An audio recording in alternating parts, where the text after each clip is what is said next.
Hey guys, Biker Barb here, and I'm going to test ride a Chieftain 2022. Ooh, look at that color. I'm just going to show you some specs first, kind of give you a walk around of the bike, and then we'll take it for a test ride, and I'll just tell you my opinions about it. The color is the Thunder Black Pearl. I really hope you can see that. It has that nice metallic in there, and if you can't see it, go to an Indian dealership today and go find this color, because it's beautiful. My phone, because I know I'm going to forget things. Oh yeah. I'm sorry, this is a 21. This is a 2021. The only reason I just realized that was because the limiteds for 22 only come in two colors. This is a 6-speed, it's a 116, and its placement's about 1890, I believe. Did I get that right? Oh, I did. The peak torque is about 126. The seat height is about 25.6. I am flat-footed on this bike. Fuel capacity is 5.5. It has a big fuel tank on it for those long distance rides. Dual disc front brakes. So I've never had to make an emergency stop on one of these bikes, but I'll just do a quick walk around just to show you kind of what it has. So the Limited comes with the engine guards. I'm saying it does. You got floorboards, you got hard bags, lockable bags. You can lock it from tank up here. On the base you can't. So like I said, you got the saddle bags. They're lockable. You can lock them from the trunk. You can lock them from your fob. They are weather lined. They seal basically, so you can shut it and then seal it. You got the fairing, so you do have a lot of protection. You do get a lot of protection when you're on the highway when it's cold out. Took the bike out, I think maybe in the 40s the other day, and I did feel the wind protection here, even though it doesn't look like it goes all the way out here. It sweeps the wind this way, so it's actually sweeping it away from your hands. But let's hop on this and go for a ride. See that nice Indian graphic come up? All right, we're on the bike now. You can even see the little flex up here too, which is nice. The standard one kind of just has this up here, if you can see the difference there. So what's nice about this model, and almost all the baggers, it comes with the 2-up seat. So I got a seat in the back for the passenger. I am flat-footed, like I told you I was going to show you. And this is definitely like, oh, well, I told you I wasn't going to make an emergency stop, and there you have it. I don't really, okay. Oh, man. So you got the nice floorboards. Indian, I think, makes the best floorboards. You can get, I don't know if you noticed in the walk around, it doesn't have a heel toe shifter, which I know a lot of touring bikes come with that heel toe shifter. This one does not. I actually previously had a bike with a heel toe shifter, and I loved it. Hey. And I loved it. I thought I was going to need it for my Indian, but I ended up not wanting it because I can have my feet, I'm going to show you in a second once I make this turn. I can have my feet out like this. Obviously you can do that with a heel toe shifter, but you can also have them back here. Sometimes I just like to move my feet so my toes are just on there, just to kind of stretch them a little bit, and then I'll put them back on the floorboards. But when I have a heel toe shifter, I wouldn't really be able to do that. You have the infotainment system here called the Ride Command. On the Limited, you do get a lot. You get a lot on this bike. So you get the GPS, the tire pressure monitoring system, you get the Apple CarPlay. What's nice about this is that it just gives you so much about your bike, but you can also connect it to your phone, and you connect it to your computer as well. So you can make up maps and stuff at home, like kind of roads that maybe you want to take people on. You can put, make a whole map on your computer. You can then put it onto your Ride Command and just download it, and then you can have like a ride planned out for your friends.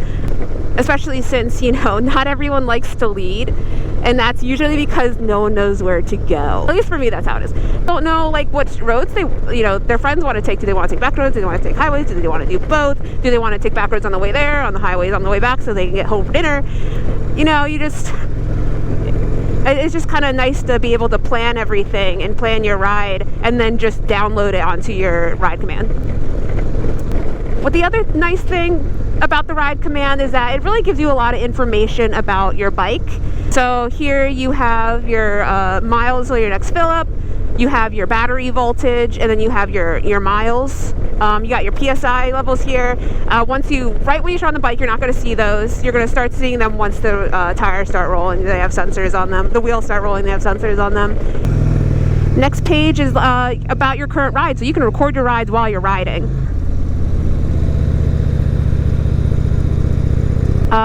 Instead of using Rever, you can just have it right on your ride commands. But Rever records your rides if no one knows what I was talking about. You got your navigation with your widgets. Every page you go on, the 3 I just showed you, you can decide which widgets you have on that page. It's not like all 3 pages are going to have the same exact widget. Next button over here is your phones. That's how you connect to your phone.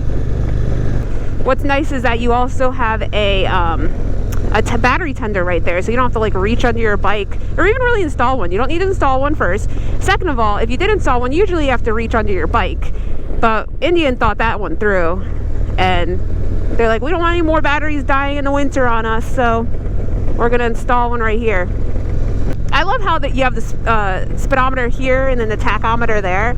It just makes it so much easier to just look down real quick, see my speed, look at my RPMs. You know, it's not in the ride command system. And the other thing this bike has are riding modes. You can change the riding modes while you're riding, here, I'll show you in a second. So I'm on standard right now.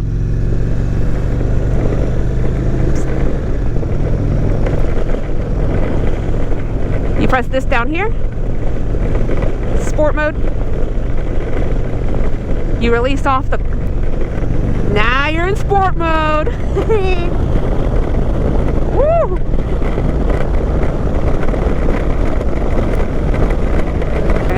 This is my bike. I don't want to get a speeding ticket. We'll just slow it down a little bit. I do like sport mode, but to be honest, I kind of like riding in standard. I'm definitely, I guess, not an aggressive rider. I'm not really an aggressive rider. So I usually like to be in standard mode. Now, you also saw the touring there. So all these modes have to do with the reaction of the sensitivity, really, of your throttle. Here, we'll take it on the highway. And touring mode is good for highway because it kind of gives your cruising along, your throttle's a little bit more delayed in its response. It's not all twitchy, you know. And then standard's obviously just your standing riding modes. And we're going on the highway real quick. Obviously, it's an awesome highway bike. It can just cruise all day long. See, that would have been a good time to be in sport mode. Another good thing that everyone loves about this bike is the windshield. So it can go up or down. And I see right over it, which is perfect for me, but there are other sizes you can get, like if you're taller. I kind of like actually having it down for some reason. And this bike also has cruise control.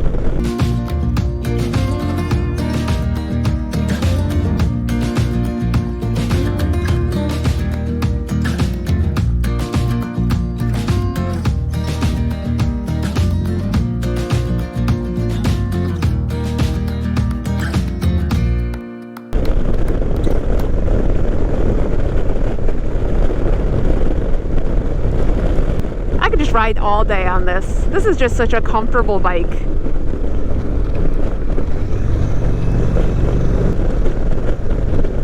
And like I said, it's probably around 50 degrees out right now, and I'm wearing mesh gloves.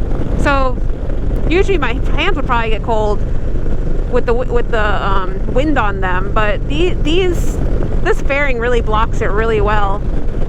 Oh, and this also has a 100-watt audio system. So, I don't know what station we're on.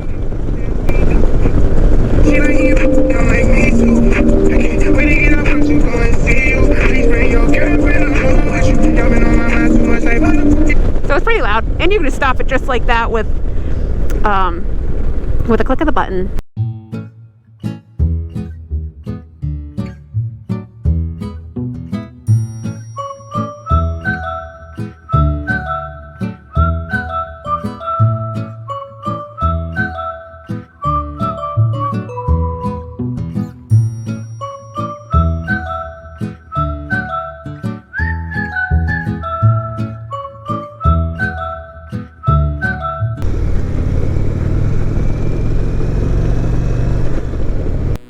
Hope you enjoyed the test ride today. Biker Barb, out.